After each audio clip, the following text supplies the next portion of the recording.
Dios le ordenó a Moisés que construyera una tienda de reunión, un tabernáculo, un lugar de encuentro, según el modelo que Dios le entregó para que la nación de Israel se pudiera acercar a Dios a través de esa tienda y de lo que Él había depositado dentro de ella.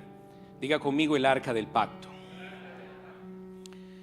Cuando la nación de Israel se estableció en Canaán, Dios le da todos estos diseños a Moisés para que la nación tenga un intermediario, un intercesor en medio de ellos. Jesucristo no solamente se revela cuando viene en forma de hombre. Jesucristo estaba desde el inicio, es ahora y es para siempre. Y allí en el arca del pacto había una silla del juicio, había ángeles, unos querubines que estaban allí. El sumo sacerdote entraba una vez al año, rociaba sangre sobre ese lugar para que Dios perdonara al pueblo de sus pecados. Jesucristo, profetizando acerca de Él. Eso todo era lo que ocurría en la tienda de reunión, en la tienda de encuentro, en el tabernáculo y en el lugar santísimo donde se encontraba el arca del pacto, y solamente una vez al año un sumo sacerdote podía estar allí. Este tabernáculo se estableció posteriormente en Silo, en el lugar de Silo, en la ciudad de Silo. Al principio, con Moisés, era una tienda que se estaba moviendo por todo el desierto, estaba en todo lugar, pero ya estando en la tierra de Canaán, ya habiendo conquistado la tierra de Canaán, Dios dice que se le debe construir un lugar permanente, y lo hace en la ciudad de Silo.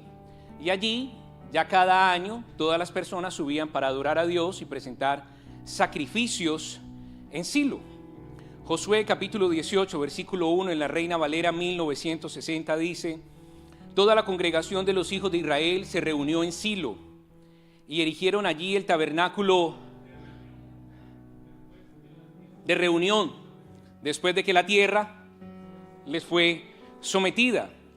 Allí en ese tabernáculo, que ya tenía un lugar permanente, que lo había construido Moisés, allí en ese tabernáculo donde tenía un patio exterior, un lugar santo y un lugar santísimo, en el lugar santísimo estaba el arca del pacto, donde el sumo sacerdote rociaba con sangre una vez al año por expiación de los pecados del pueblo. Allí era donde estaba Elí ministrando juntamente con sus dos hijos. Allí era donde se encontraba el niño, el profeta Samuel. Primera de Samuel capítulo 3 versículo 3 en la Reina Valera 1960. ¿Nos estamos ubicando? Creo que usted ha leído la palabra de Dios, y ahora que yo le menciono todo esto, usted se va ubicando en lo que Dios está hablando en nuestras vidas. ¿Samuel estaba qué? ¡Qué bendición! Algunos dirían: ¿sí vio, pastor? Samuel estaba durmiendo, ya era tiempo de descansar, era la noche. Samuel estaba durmiendo en el templo de Jehová, donde estaba el arca del pacto, el arca de Dios, y antes que la lámpara en ese lugar, en Silo. ¿Quiénes eran los hijos de Elí? Eran Ofni y Finés. Eran perversos, y ellos trajeron juicio sobre la casa de Elí. ¿Por qué trajeron un juicio sobre la casa de Elí? Porque cuando estaban peleando los israelitas con los filisteos estaban ganando la batalla, y los hijos de Elí, que eran perversos, decidieron ir por el arca del pacto como si fuera un objeto mágico y traerla al campo de batalla, porque ellos pensaban que de esa forma los israelitas iban a prevalecer sobre los filisteos y no iban a ser derrotados. Pero ¿qué sucedió? Que murieron los israelitas, que los filisteos, que no deberían ser los guardianes del arca del pacto, sino los hijos de Dios, capturaron el arca, el cofre del pacto, y se lo llevaron a su territorio. En ese mismo momento murieron los hijos de Elí, Ofni y Finés. Le fueron a dar la noticia a su padre Elí, y él, cuando escuchó esta noticia, se fue de espaldas y se rompió el cuello. Mire qué tragedia. El tabernáculo que Dios le dio según el modelo que él planificó a Moisés para que construyera. Allí en esa tienda que se movía por todo el desierto, que tenía un patio exterior, un lugar santo, un lugar santísimo, estaba el cofre del pacto, donde entraba el sumo sacerdote, ponía sangre sobre el cofre, había expiación por los pecados de toda la nación de Israel una vez al año. Luego lo establecen permanentemente en la ciudad de Silo, colocan a un hombre a cuidarla. ¿A quién? A Elí, pero Elí tenía 2 hijos perversos. ¿Quiénes? Ofni y Finees. Pero allí también estaba uno. Antes de que la lámpara se apagara en ese lugar, Dios se preparó y se llevó a un niño llamado Samuel. Y ellos creyeron que iban a tener la victoria, porque ellos pensaron que podían tomar la gloria de Dios y que la gloria de Dios los iba a respaldar, pero ellos no tenían manos limpias ni corazón limpio. Y los filisteos se llevaron el arca. Mire qué tragedia. Cuando los filisteos toman el arca, como ellos no eran los guardianes del arca, Dios comienza a traer muchos juicios sobre ellos.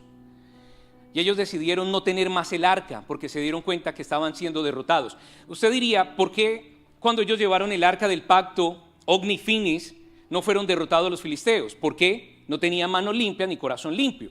Pero eso no significa que Dios no tuviera el poder para derrotar a los filisteos. Dios se les metió en el mismo templo de ellos, de su falso dios, de Dagón, una forma con forma de pez, la mitad del cuerpo de pez y la otra mitad de hombre, hizo que cayera, lo derribó en varias ocasiones, trajo enfermedades sobre ellos. Los filisteos no podían tener el arca del pacto y buscaron una manera de poder deshacerse de ella y que regresara nuevamente a Israel. O sea, Dios sí derrotó a los filisteos, pero no iba a derrotarlos en manos de hombres como Ofni y Finees, perversos, y de una nación que se había apartado de los principios de Dios. Dios no quería que los malvados y los perversos se llevaran la gloria. Dios no podía darle la victoria a alguien que estaba actuando de forma incorrecta. Por eso él mismo se encargó de derrotar ¿a quién? A los filisteos. Cuando Elí recibe la noticia de que sus hijos murieron, se va de espalda y se fractura su cuello y muere, pero una de sus nueras estaba en embarazo, y debido a la noticia y viendo a Elí que se había muerto, la noticia de su esposo muerto, de su cuñado muerto, que habían capturado el arca, se adelantaron los dolores de parto y ella tuvo un hijo. Primera de Samuel 4:22, traducción lenguaje actual. Y cuando tuvo su hijo, le llamó por nombre. Ella no le respondió ni les hizo caso, solo tuvo tiempo de ponerle a su hijo el nombre Icabob, y alcanzó a decir. ¿Qué significa Icabob? Nos ha abandonado la gloria de Dios. Dios nos ha abandonado. Qué impresionante esto. El arca de Dios ya nunca más volvería a Silo. De allí en adelante, Dios había planificado que un hombre conforme a su corazón levantara nuevamente un tabernáculo para él. Salmo 79, versículo del 10 en adelante. Gracias. En la PDT. No dejes que otros pueblos nos digan dónde está su Dios. Queremos ver cómo castigas a los que derraman la sangre de tus siervos. Escucha el lamento de los prisioneros, muestra todo tu poder y salva los condenados a muerte. Señor, haz que la vergüenza que ellos nos hicieron pasar recaiga sobre ellos 7 veces peor. Nosotros somos tu pueblo, las ovejas de tu prado, y por siempre alabaremos de generación en generación y te cantaremos alabanzas. David quería que nuevamente la gloria de Dios, la presencia de Dios, no el Icabod, llegara a la vida de él. Pero era un hombre que lo deseaba siendo esforzado, firme, ¿y con qué? Manos a la obra. Primera de Samuel nos enseña, luego usted lo puede leer en casa, Primera de Samuel capítulo 5 y capítulo 6, nos enseña nuevamente cómo los juicios de Dios llegaron por ellos haber perdido el arca del pacto, por haber permitido que la gloria de Dios se apartara de ellos. Después de todo esto se llevan el arca, ¿me sigue? Después de todo esto se llevan el arca del pacto, después de que los filisteos la regresan, se llevan el arca del pacto a la casa de Aminadab y allí la tienen durante 20 años. Y nadie fue por ella hasta que no se levantó un hombre conforme al corazón de Dios, el que quería que nuevamente regresara la honra a Israel, el que deseaba que Dios juzgara a sus enemigos, el que anhelaba nuevamente tener la presencia de generación en generación. Porque cuando Saúl fue rey, Saúl nunca fue a buscar el arca del pacto. Así que el rey Saúl fue un hombre que vivía en el Icabod. Era un hombre que no tenía un sentido de urgencia por la presencia de Dios, porque la gloria de Dios acompañara todo lo que él estaba haciendo. Pero David entendió que ahora que tenía la autoridad y el gobierno, él debía regresar a Jerusalén, pero no podía hacerlo sin traer a ese territorio el arca del pacto. Él se fue a buscarla. En la primera ocasión fue un intento fallido porque lo trataron de hacer a través de métodos humanos. En la segunda ocasión, David logra traer el arca a Jerusalén. David decía: ¿de qué me sirve territorio sin la presencia de Dios? ¿De qué me sirve tener gobierno sin la presencia de Dios? ¿De qué me sirve ser el rey David sin la presencia de Dios? ¿De qué me sirve a mí tener una familia sin la presencia de Dios? Yo no puedo ser como Saúl, que cree que es rey, pero tiene un Icabod. No tiene la gloria ni la presencia de Dios. Yo quiero ser rey, pero yo quiero tener al Rey de Reyes y Señor de Señores. Yo quiero gobernar, pero lo quiero hacer en la presencia, en la gloria de aquel que me eligió, de aquel que me hizo rey. David dijo: yo tengo que recuperar después de estos 20 años nuevamente la gloria de Dios y traerla conmigo a mi vida, a mi casa, a mi familia, a mis generaciones, a este territorio, a Jerusalén. ¿Se está dando usted cuenta por qué David era un hombre conforme al corazón de Dios? ¿Qué representa el arca del pacto? Representa el trono de Dios sobre la tierra. Segunda de Samuel, capítulo 6, versículo 17. Los israelitas pusieron el cofre del Señor en una carpa que David había preparado para el cofre, y después David ofreció sacrificios que deben quemarse completamente y ofrendas para festejar delante del Señor. Tenemos el tabernáculo de Moisés. Ahora tenemos el tabernáculo de David. Y David prepara una carpa, un lugar donde pone el cofre, y allí hace los preparativos para que continuamente se presenten sacrificios, adoración y alabanza delante de él. Porque si uno tiene la presencia de Dios, tiene que entender que la presencia de Dios es equivalente a sacrificio. Nadie puede decir: yo tengo a Dios, pero no tiene sacrificios. Ahora bien, no se trata de sacrificios humanos. No se trata que por nuestros propios medios vamos nosotros a llegar a la presencia de Dios, porque nadie es salvo por las obras, es por la gracia. Pero la fe sin obras es muerta. Es un sacrificio de negación a nosotros mismos.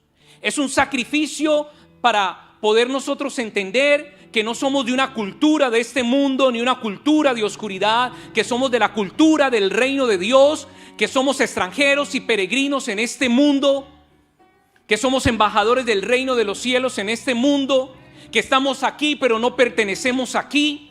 Y es podernos negar al sacrificio de todo, es podernos negar a través de un sacrificio a todo lo que el mundo ofrece, a todo lo que el diablo puede ofrecer, y poder nosotros decirle a Dios: nos presentamos en una negación, en un sacrificio vivo para ti. Porque si usted tiene la presencia de Dios, debe haber sacrificio, debe haber negación. Mire que David estaba colocando continuamente animales, ofrendas de animales, ofrendas de trigo, ofrendas de harina, todo lo estaba sacrificando y lo presentaba delante de Dios, porque él sabía que para tener la presencia de Dios hay un costo. Cuesta tener la presencia de Dios. Es un sacrificio continuo el tener la presencia de Dios. Sacrificio de obedecerle a Él, de servirle a Él. No, eso no es un sacrificio, eso es una delicia. Es el sacrificio de negarnos a todo aquello que es un obstáculo que está impidiendo que nosotros podamos adorarle a Él en espíritu y en verdad. Todo lo que nos susurra y nos dice que no hay que pagar un costo para poder tener la presencia de Dios. Algunos dicen, es que es un sacrificio estar en Dios, es una delicia estar en Dios. Vive Jehová en cuya presencia estoy. Es que no crea usted, es muy duro ser hijo de Dios. Es muy duro ser cristiano, hermano. Eso es una delicia porque sus misericordias son nuevas cada mañana, porque Él es nuestro pastor, porque nada nos falta. No, el sacrificio no es estar delante de Él. El sacrificio es negarnos a lo que nos impide estar delante de Él, a lo que es pecado, a lo que está en contra de sus principios, a los que los quiere llevar a negar su existencia o la obediencia o lealtad que le debemos a Él. No, es que servir a Dios es muy duro. Arrepiéntase. Servir a Dios es una delicia. Nos sacó del lodo cenagoso y puso nuestros pies sobre la roca. Éramos de lo vil y lo menospreciado, y ahora nos ha hecho reyes y sacerdotes. Es una delicia uno poder decir soy hijo de Dios y le sirvo a Dios. Pero recuerde que siempre hay un enemigo: el mundo, el diablo y su antigua naturaleza que siempre se quiere levantar. David entendía que para tener la presencia de Dios había un sacrificio, había un costo, y todo eso lo llevaba a él a dar adoración. ¿Me hago entender? Es un sacrificio, es un costo, pero al final termino cantando. Al final termino bailando. Al final termino contento. Porque eso produce en mí gratitud y adoración para Él. El tabernáculo de Moisés, ahora nos estamos trasladando al tabernáculo de David. Primera de Crónicas, capítulo 23, versículo del 1 al 5 en la Reina Valera 1960. Mire lo que estaba haciendo David en esa tienda. Algunos dirían, oh, una tienda. No, mire lo que esta tienda estaba comprometiendo. Siendo pues David ya viejo, lleno de días, hizo a Salomón su hijo rey sobre Israel. Las instrucciones. Y juntando todos los principales de Israel y a los sacerdotes y levitas, fueron contados los levitas de 30 años arriba, y fue el número de ellos por sus cabezas, contando uno por uno. ¿Quiénes eran los únicos que podían servir en el tabernáculo de Moisés? Los levitas. ¿Quiénes eran los únicos que podían servir en el tabernáculo de David? Los levitas. ¿Cuántos eran los levitas? Mire, algunos piensan de las 12 tribus de Israel y era como que fueran vecinos. Allá viven los de Judá en esa casa. Allá viven los de Simeón en la otra. Allá viven los de Isaacar en la otra. No, hermano, estamos hablando de tribus. O sea, decir las tribus es como estar hablando, en esa ciudad viven los de Leví. En esa otra ciudad viven los de Isaacar. En esa otra ciudad viven los de Zabulón. O sea, eran literalmente tribus, ciudades. O sea, cuando nosotros hablamos del ministerio Juan 3:16, no estamos hablando de una iglesia allá en un territorio. Estamos hablando, hermano, de una tribu. Estamos hablando de una aldea. Estamos hablando de una comunidad. Estamos hablando que dentro de ella opera el comercio, dentro de ella opera la adoración a Dios, dentro de ella está operando las interrelaciones, entre medio de ella está operando lo que es interrelacionarse con los demás, el poder conocer a los demás, compartir con los demás. Somos una ciudad, somos una cultura. Y aquí David está tomando 38,000. Prácticamente muchas ciudades el día de hoy tienen menos habitantes de los que David tenía como levitas. 38,000 levitas, contando uno por uno su cabeza. 38,000 para servir ¿a quién? ¿A David? 38,000 para servir al arca del pacto. Levitas, sacerdotes. Continúa diciendo: de estos 24,000 para dirigir la obra de la casa de Jehová, y 6,000 para gobernadores y jueces. Además, 4,000 porteros y 4,000 para alabar a Jehová, dijo David, con los instrumentos que había hecho para tributar ¿qué? O sea, David, vamos a hablar de las particularidades de David, pero una de ellas no solamente era profeta, era un adorador, también traía instrumentos nuevos de música, inventaba a través de la creatividad que Dios le daba instrumentos nuevos. Algunos dirían, pastor, estas son las instrucciones para el templo que se va a construir. No, esto es lo que se estaba haciendo en el tabernáculo de David y se iba a trasladar al templo de Salomón. ¿Qué quiere decir con todo esto David? Que para él lo más importante es la presencia de Dios. El sacrificio y el costo no tiene relevancia en su vida, porque todo esto produce un mayor peso de gloria, produce una adoración. Por eso David decía: Señor, quítamelo todo, pero no me quites tu Santo Espíritu, porque David sabía valorar con anterioridad lo que era la presencia de Dios. Algunos dicen: ay, yo también, pastor, yo le fallé a Dios y le oré, no me quites tu Santo Espíritu. Pero ¿qué hacía usted antes de declarar esa oración? No, pues estaba siempre perdido en el pecado. No, David no estaba siempre perdido en el pecado. David estaba en obediencia a Dios, en honra a Dios, en sacrificio a Dios, pagando el costo y adorándole a Él, y se descuidó y falló y cometió un grave error, pero él sabía lo que era el pecado y lo que era tener la presencia de Dios. Y luego el pecado perdió validez delante de la presencia de Dios que él estaba. A algunos les es muy difícil dejar de pecar. ¿Sabe por qué les es difícil dejar de pecar? Porque no valoran la presencia de Dios como David.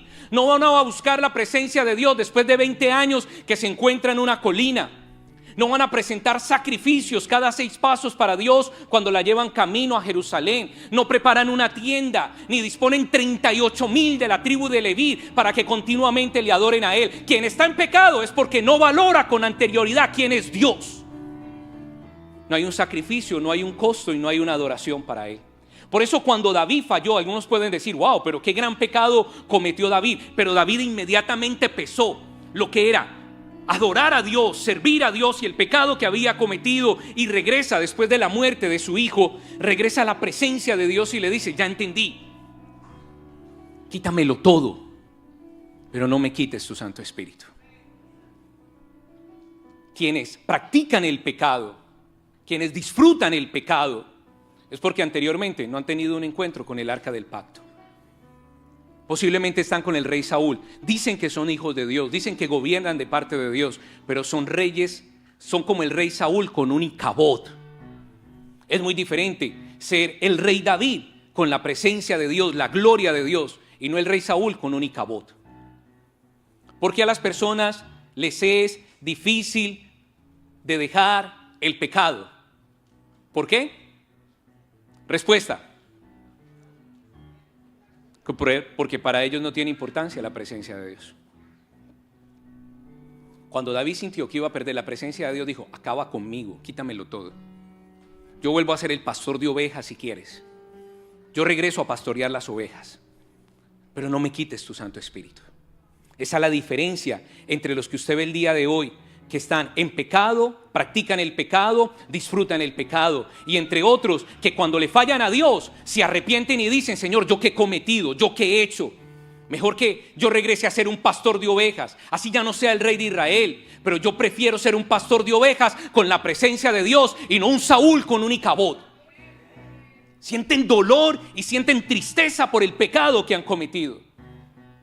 Sí, muchos llegarán a una congregación, a la iglesia de Jesucristo, como el rey Saúl, pero a la misma vez tendrán como apellido Icabod. Ahora usted entiende por qué David hizo esa oración en el Salmo 51 después de haberle fallado a Dios. Porque él valoraba, sacrificaba y pagaba el precio por su presencia. El tabernáculo de David liberó la adoración celestial aquí en la tierra. Recuerde, el tabernáculo de Moisés señalaba hacia sacrificios. El tabernáculo de David señalaba hacia la adoración.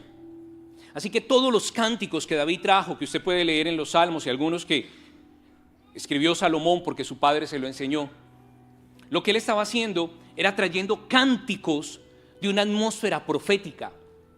Porque David tenía la presencia de Dios, tenía el arca del pacto, y a través de ello él podía unir los cielos y la tierra. Así que toda la adoración que David trajo, todos los diseños que él trajo, los trajo de una atmósfera ¿qué? Profética, porque estaba uniendo los cielos y la tierra. ¿Usted se imagina lo que era ser un levita bajo el mando de David? ¿Se imagina la exigencia de David en cuanto a esos 38,000 para servir en el tabernáculo y en el templo? Yo me imagino que David decía, el celo de la casa de Dios me consume. ¿Se imagina estar bajo la dirección de David? para adorar a Dios? Es difícil tener un pastor hermano que tiene el arca del pacto. Es muy difícil. Es muy difícil usted tener un esposo en su casa que tenga el arca del pacto, o una mujer que tenga el arca del pacto, o hijos que tengan el arca del pacto. Es difícil tener compañeros de trabajo que tienen el arca del pacto, porque cuando se meten con los asuntos de Dios, el celo de su casa nos consume. Es difícil poder rodearse y relacionarse con personas que tienen hambre por la presencia de Dios. Es muy difícil. ¿Por qué? Porque el nivel que ellos tienen es de 38,000 levitas, 4,000 porteros, 24,000 o 22,000 para preparar el templo, 6,000 para sacrificar. Es muy difícil, hermano, estar con alguien que continuamente presenta sacrificios delante de Dios, y como David, cuando le falla, le duele su pecado y prefiere ser pastor de ovejas otra vez que rey sin la presencia de Dios. Para los hijos que tienen padres y esos padres tienen el arca del pacto, es difícil tener padres como esos. Pero ¿usted qué prefiere?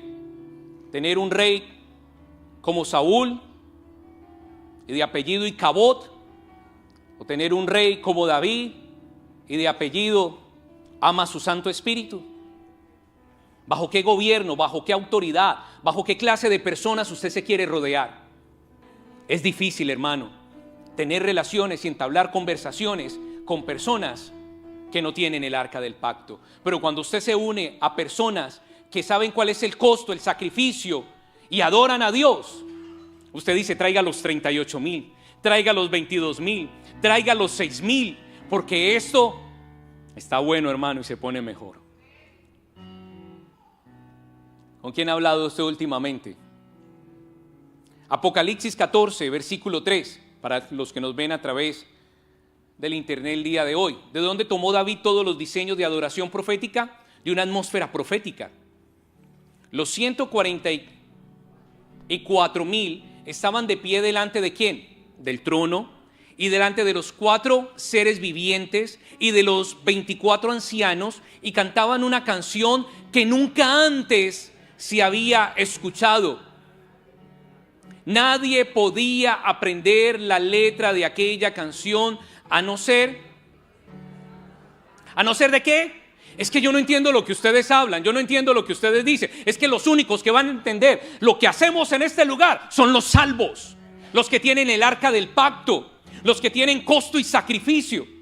Entonces David tomó toda esa adoración profética, porque él unía los cielos y la tierra, y él vino a establecerla en este mundo para que la nación de Israel pudiera seguir ya no el modelo del tabernáculo de Moisés de sacrificio, sino el modelo del tabernáculo de David, adoración. Y cuando nosotros leemos los salmos, nos sorprendemos de haber escuchado algo que nunca había llegado a nuestros oídos. Y en muchas ocasiones nos es difícil aprender la letra, pero cuando entramos en sacrificio y en el costo y en la adoración, decimos: ahora ya sé. Para cantarle adoraciones, y muchos al escucharlas, ¿qué están cantando?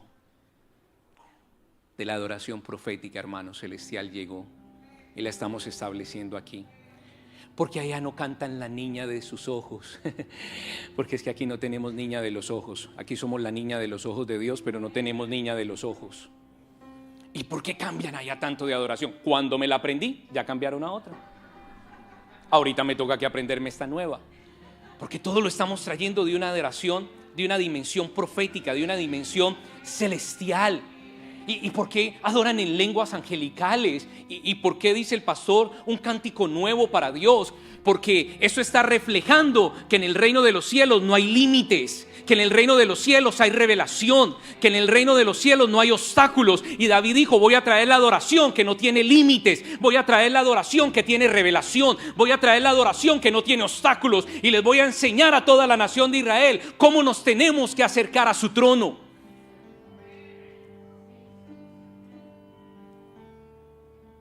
Apenas estamos empezando, hermano. El tabernáculo de David fue un lugar de descanso temporal para el arca del Señor. Fue una tienda que David levantó para que tuviera un lugar Era el artículo más importante del tabernáculo de Moisés. Fue lo único que quedó del tabernáculo de Moisés, el arca del pacto, que significa que la presencia de Dios habita en medio de su pueblo. Ahora bien, pastor, ¿qué es el arca del pacto? El arca del pacto es Jesucristo.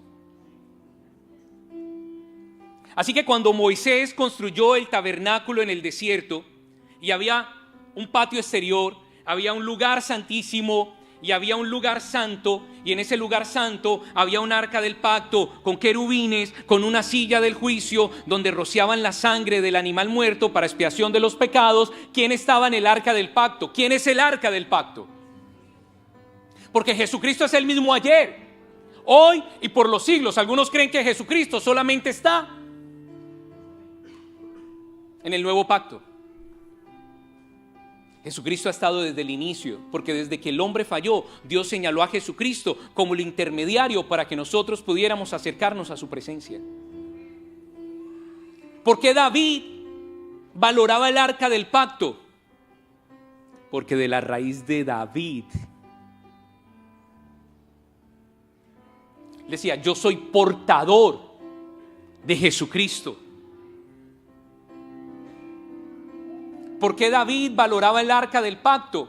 Porque ya era el intermediario que lo llevaba a la presencia de Dios. ¿Por qué David valoraba el arca del pacto? Porque sabía que a través de esa sangre tenía perdón de pecados y que el Espíritu Santo no le iba a ser quitado. Usted no nota que David dice: no quites tu Santo Espíritu, pero algunos creen que el Santo Espíritu llegó en el día del Pentecostés, que el Santo Espíritu visitó a Jesús cuando se bautizó y que en el día del Pentecostés todos fueron llenos del Espíritu Santo. El Espíritu Santo está desde antes de la creación, desde antes de Génesis 1 ya el Espíritu Santo estaba. Y David está hablando de la presencia de Dios, está hablando de Jesucristo y le dice: no me quites tu Santo Espíritu. O sea, David ya era templo del Espíritu Santo y todo se reproduce según su género. David era el templo y él quería construir una tienda y un lugar para esa presencia, porque él sabía que la presencia necesitaba un lugar donde habitar. O sea, David entendió todo esto antes de que los profetas hubieran hablado. David lo entendió antes de que Jesús hubiera llegado y el Espíritu Santo hubiera sido nuestro compañero. ¿Está entendiendo usted la importancia de lo que es el arca del pacto? Apocalipsis 22:16. ¿Quién dice que él es la raíz de David?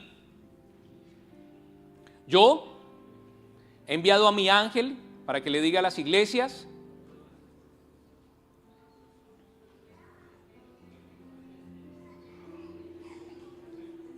¿Yo sé qué? Puede leerlo en la Reina Valera 1960. Yo, Jesús,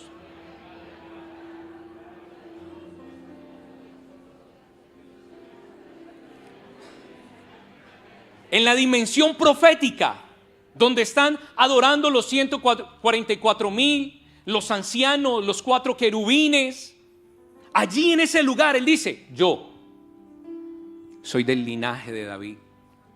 No dijo del linaje de Saúl. Mire, me iba a adelantar, pero me alcancé a frenar. No dijo: no soy del linaje de David. Digo, no soy del linaje de Saúl, soy del linaje de David. O sea, Jesús está dando testimonio que al escoger a David no se equivocó. Jesús estará dando hoy testimonio de cada uno de nosotros diciendo: yo no me equivoqué con él, yo no me equivoqué con ella, yo no me equivoqué con Móvil Alabama, ni República Dominicana, ni con España, ni con Cuba, ni con Costa Rica. Yo no me equivoqué con los de Colombia, ni la Florida, ni los de México, ni los de Norte de Carolina. Yo no me equivoqué con Juan 3:16, porque allá tienen el celo de Dios que los consume, porque allí tienen un tabernáculo donde mi presencia la valoran. Y no son 38,000, son 1,000 generaciones que le adoran de día y de noche, que conocen el costo del sacrificio y presentan adoración delante de él. Si Jesús dio testimonio de David y aún de la forma en que David se condujo en sus asuntos, incluyendo su pecado, pero aún arrepintiéndose de él, si Dios hace memoria de David en su gloria, yo creo que Jesús también va a hacer memoria de nosotros en este momento. ¿Qué está diciendo el cielo de usted el día de hoy?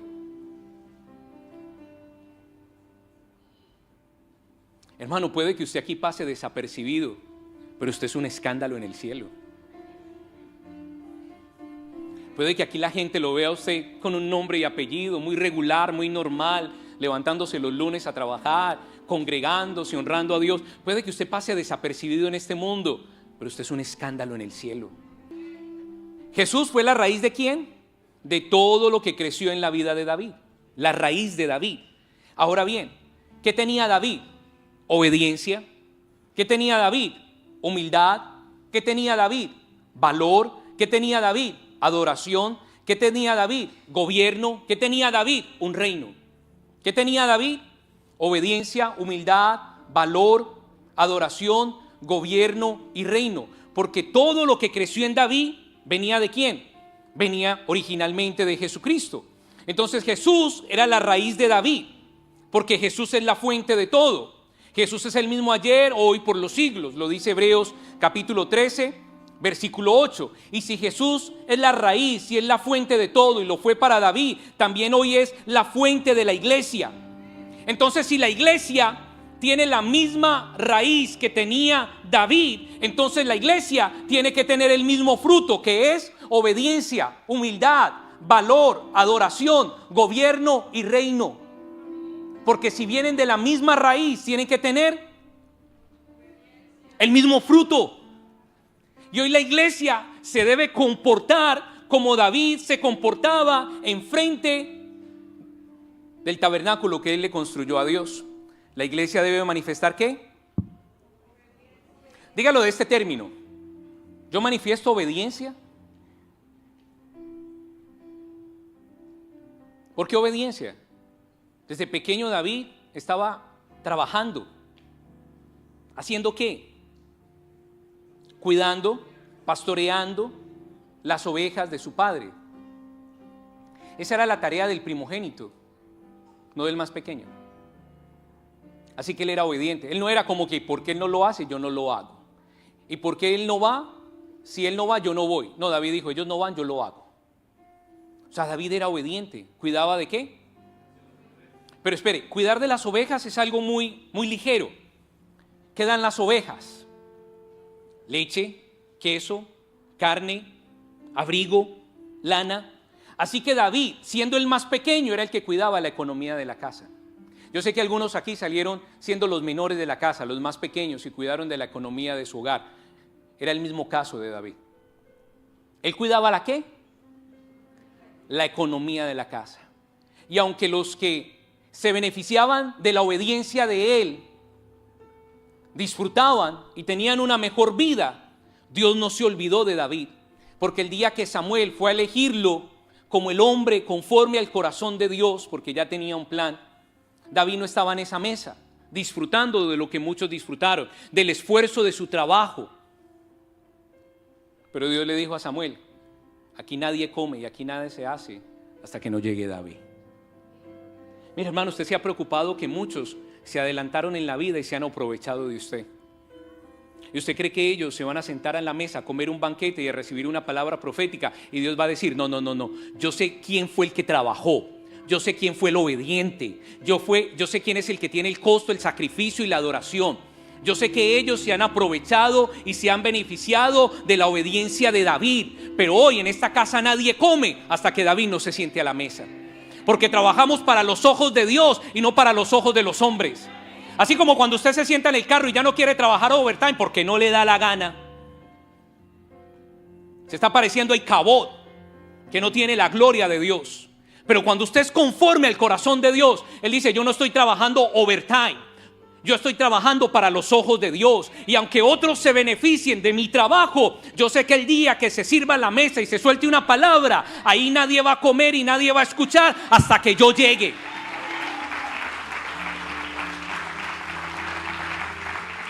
No, es que me dejaron a un lado los de la familia. Mire la familia, todo lo que hace. Mire los familiares. Si usted tiene un corazón conforme al de Dios, como David, esa familia no se vuelve a comer otro plato de comida hasta que usted no se siente a la mesa. David se libró del síndrome de víctima. David se libró del síndrome de rechazo. David se libró del síndrome de la soledad. ¿Por qué? Porque era obediente. David no tenía traumas. David era obediente. Y a los obedientes Dios les da su presencia. A los obedientes Dios les da el arca del pacto. Pero es que ellos hacen y ellos no lo hacen y yo sí lo hago. Usted siga haciendo lo que está haciendo y hágalo bien, porque Dios le va a pagar a su debido tiempo todo lo que usted ha hecho. La recompensa proviene de parte de Dios y no de los hombres. Y Dios le paga a cada uno conforme a lo que ha hecho. Porque venir a congregarse es fácil, pero sacrificarse, ese es otro asunto. Es obediencia. ¿David era qué? Humilde. Era rey y le tenía que llevar de comer a sus hermanos y ya era el rey. Y tenía que ir a ver cómo Saúl dejaba avergonzar a la nación de Israel porque no derrotaba a Goliat. David era tan humilde que ya siendo el que mandaba, todavía llevaba la comida para los hermanos. Era un hombre humilde porque los humildes Dios los mira de cerca. Era un hombre humilde porque se humillaba delante de Dios. Era un hombre humilde porque dependía de Dios. ¿Usted cree que como David mató al oso y al león? ¿Porque iba al gimnasio? No, no había YMCA en ese tiempo, hermano. No. ¿Cómo usted cree que David derrotó al oso y al león? Por la humildad. Porque si la humildad puede derrotar a Leviatán, puede derrotar también a un oso y a un león. David tenía valor. David se enfrentaba en las tareas más pequeñas, enfrentaba a sus enemigos, no importando quién lo viera, o si había o no había recompensa. Era un hombre que tenía valor. Es más, era un hombre que estaba dispuesto a arriesgar su vida con el oso y el león. ¿Por defender a qué? ¿Qué, hermano? ¿Qué vale más? ¿La vida de una oveja o la vida de un ser humano? ¿Qué vale más? No me vaya a salir con que usted practica Zoroastro y la reencarnación, que en esa oveja hay un alma y luego va a trascender y se va a convertir en mariposa. ¿Qué vale más? ¿La vida de una oveja o la vida de un ser humano? Entonces, ¿por qué David arriesga su vida con el oso y el león por una oveja? Porque David siempre vivió bajo un espíritu profético. Y para David esa oveja representaba lo que había hablado Moisés. Que un cordero sin mancha.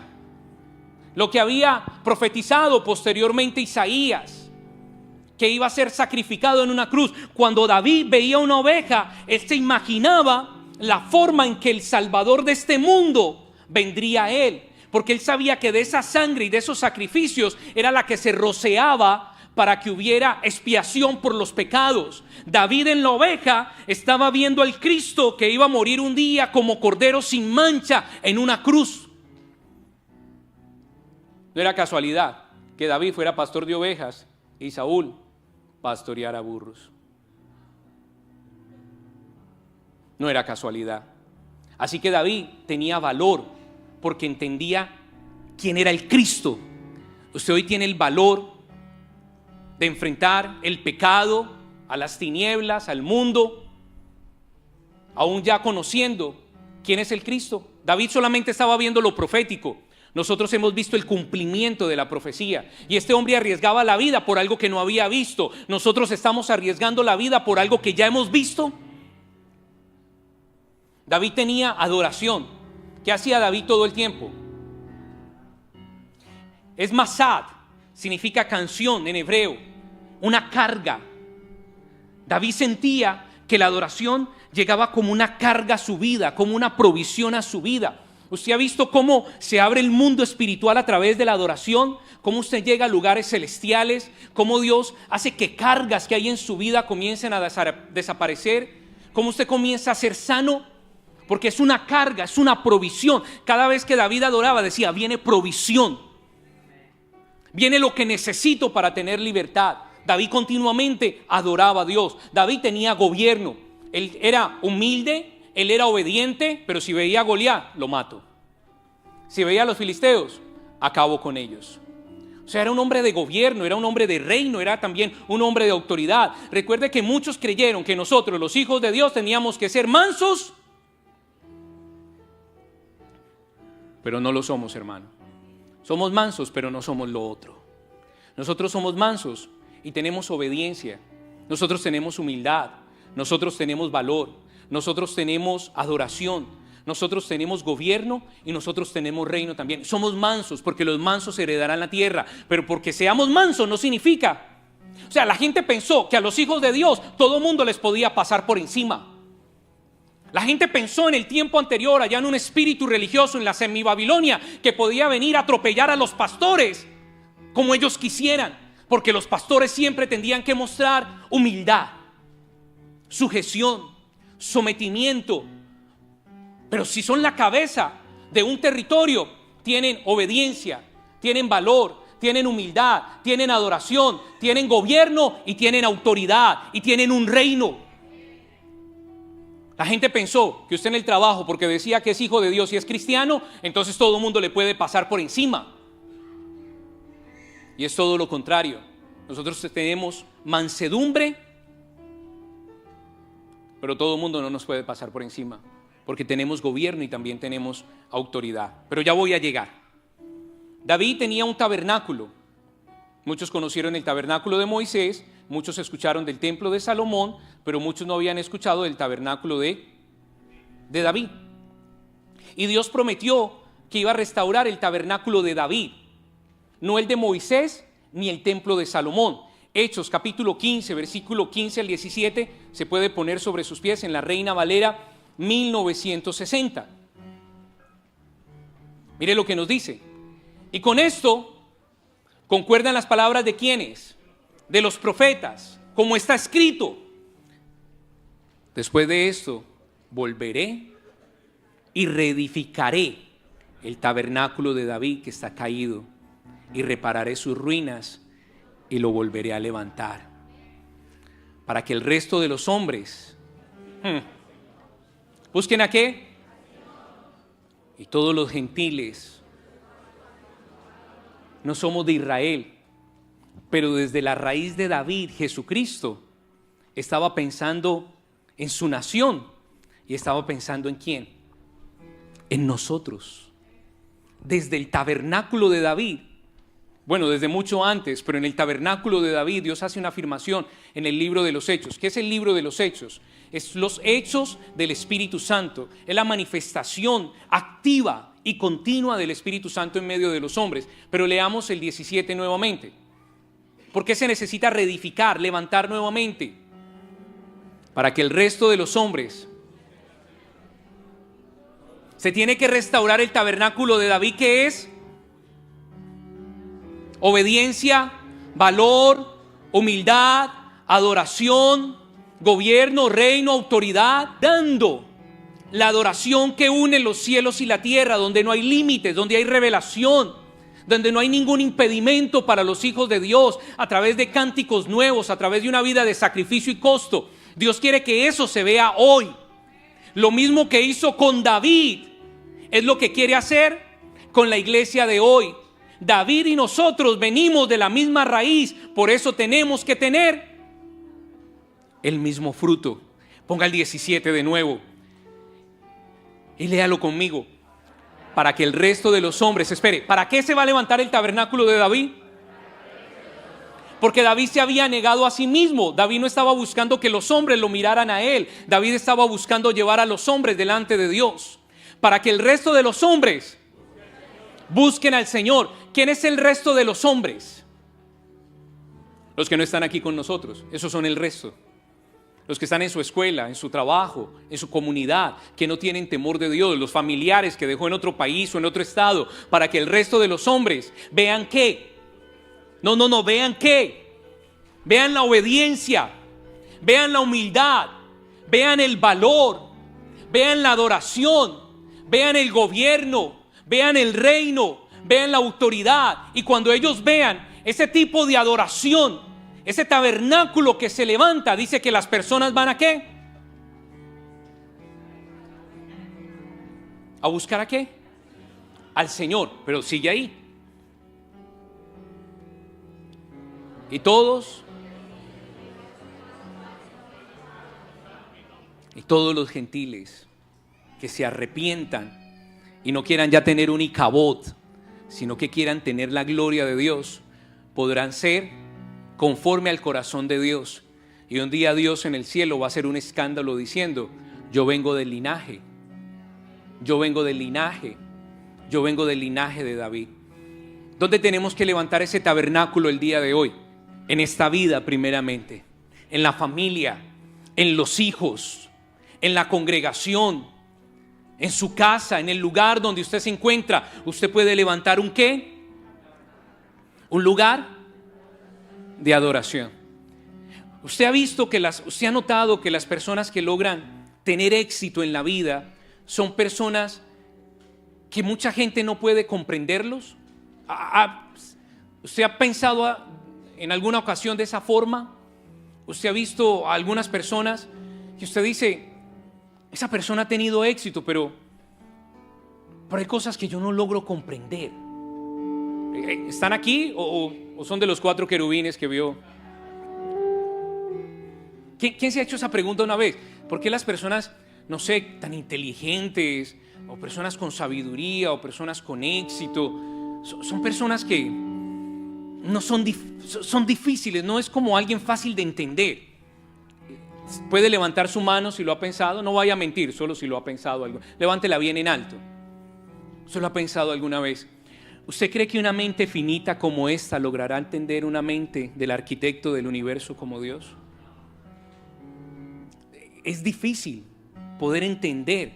Y cuando Dios nos habla, nos quiere hablar como espirituales, no como naturales. Porque en el espíritu, como David, podemos entender un poco lo que Dios está hablando. Hermano, si a usted le parece extraño lo que aquí sucede, lo que aquí se dice, lo que aquí se hace, si Dios abre sus ojos y le permite ver su gloria, usted se muere.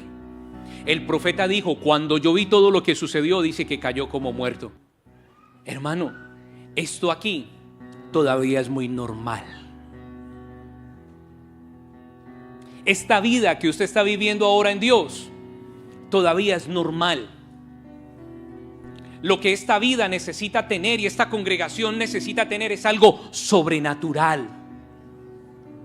Todavía estamos comprendiendo y entendiendo mucho lo que Dios nos está hablando, pero no es tan fácil entender lo que Dios ha hablado. Y tenemos que salir de lo normal y de lo que comprendemos y entendemos y de la razón para entrar en una atmósfera sobrenatural. Y allí nosotros, como David, poder traer los diseños y los modelos que no tienen límites a este mundo. Una adoración que no tiene modelos ni límites a este mundo. Un sacrificio, un costo que no tiene límites. Pero todavía nos vemos muy normales. Y para poder nosotros ver y construir, ver lo que vio David, construir lo que construyó David, tenemos que ser exagerados. Dígale al de lado: extravagante.